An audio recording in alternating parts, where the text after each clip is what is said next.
Did you know that during the Korean War, thousands of soldiers lost their toes to frostbite in a single winter? This is gonna blow your mind. Today, I want you to leave behind everything you think you know about winter survival gear. Forget Gore-Tex, high-tech insulation and moisture-wicking socks. We're going to travel back to a time when survival wasn't dictated by what you could buy, but by what you understood. The Eastern Front of World War II and the icy mountains of Korea were places where the cold was deadlier than any enemy bullet, and where soldiers learned a lesson that would forever change the way humans approach extreme cold. This is the story of the vapor barrier principle, a concept so simple yet so revolutionary that it saved thousands of lives, and it remains one of the most critical insights for anyone serious about surviving winter conditions. If you want to dive deep into forgotten survival strategies, hit that like button, share this with a fellow history enthusiast or survivalist, leave a comment with your thoughts, and subscribe to Warcraft Survival. Supporting the channel helps us uncover these vital lessons from the past and bring them to you in detail. Now, let's get into it. On the Eastern Front, temperatures routinely plummeted to -40 degrees Fahrenheit and lower. While history often highlights the massive tanks, artillery and brutal campaigns, the infantry faced an enemy far more immediate: the cold. Standard-issue leather boots, even when lined with wool or felt, became death traps. The real threat wasn't the lack of insulation, but the enemy within: moisture. As soldiers marched for hours, their feet sweated. That moisture soaked into their boot lining, and when it froze, the insulation turned against them, conducting heat away from the foot instead of preserving it. Frostbite ravaged entire units without a single shot fired, leaving men crippled and divisions debilitated. The first attempts at survival were crude but clever. Soldiers stuffed newspaper, straw and extra cloth into their boots to create a buffer between skin and the freezing moisture. It wasn't about adding warmth, but about preserving the warmth they already had.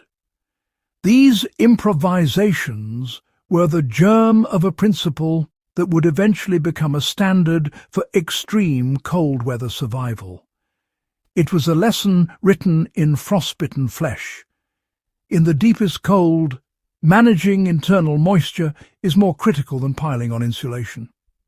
A decade later, in the mountains of Korea during the Battle of the Chowan Reservoir, this lesson resurfaced with tragic clarity. American forces confronted Chinese offensives in temperatures around -35 degrees Fahrenheit. Once again, frostbite was a mass casualty producer. The failures of standard boots demanded a technological solution. Military engineers developed the vapor barrier boot, widely known as the bunny boot, which would become a cornerstone of cold weather operations. The genius of the bunny boot lay in its simplicity. It wasn't designed to prevent sweating, it was designed to trap that sweat in a controlled layer next to the skin, preventing it from reaching the insulation where it could freeze.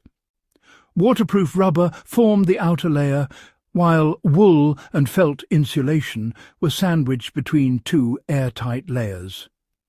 An air valve allowed adjustment of pressure and functioned as a leak check. Soldiers wearing these boots could operate in Alaska, Siberia, and the polar regions without losing feet to frostbite. The boot's design was a paradigm shift, built around the harsh truth that in extreme cold, keeping insulation dry is far more critical than making boots breathable. To understand why this works, consider the physics. The human body constantly produces moisture. in moderate cold, breathable boots wick this moisture away. In extreme cold, however, the moisture reaches a point where it freezes inside the insulation. Frozen insulation loses almost all of its thermal efficiency. The vapor barrier principle flips this scenario. By placing an impermeable layer between the foot and the insulation, whether a rubber liner, a dedicated vapor barrier sock, or even a simple plastic bag, the warmth around the foot is preserved and the main insulation remains dry and fully functional. The skin may feel damp, but this controlled moisture is far less dangerous than letting it reach the insulation and freeze. Modern systems, like the VBX Vapor Barrier X, apply this exact principle with advanced materials to ensure boots remain 100% waterproof inside and out.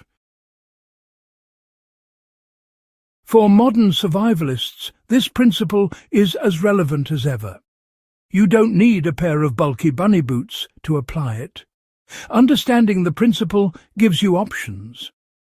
On a multi-day winter expedition, you might use dedicated vapor barrier liners. In an emergency, a simple plastic bag over a thin sock can extend the life of your existing boots significantly. The key is mindset. Recognize where your gear can fail and use knowledge and improvisation to solve problems before they become life-threatening. It's the same approach that drives elite military survival training, where ingenuity and resourcefulness are as important as the gear itself. To integrate this knowledge, start by assessing your environment. The vapor barrier principle is for prolonged exposure to extreme cold, not a brisk morning walk. Learn your gear. Boots with removable liners already exploit the principle, but only if those liners are kept dry each night. Build flexibility into your system. Pack plastic liners for emergencies and test them under real conditions. Most importantly, cultivate the mindset of a survivalist. Always analyze how moisture moves through your system and how you can control it to maintain your microclimate. The story of the bunny boot is more than a historical curiosity. It's a case study in human ingenuity under duress. From stuffing newspaper into leather boots on the Eastern Front to the precision-engineered vapor barrier systems of today, the principle remains unchanged. Dry insulation saves lives. The soldiers who endured the worst cold taught a hard lesson, and we inherit that knowledge. Learning and applying it could mean the difference between life and death in extreme conditions. If you found this dive into survival history valuable, make sure to subscribe to Warcraft Survival. Share this video with someone who appreciates deep historical insight and leave your thoughts in the comments. The lessons of the past are powerful tools for the present. Stay prepared, respect the cold, and we'll see you on the next one. Stay updated, new videos every week.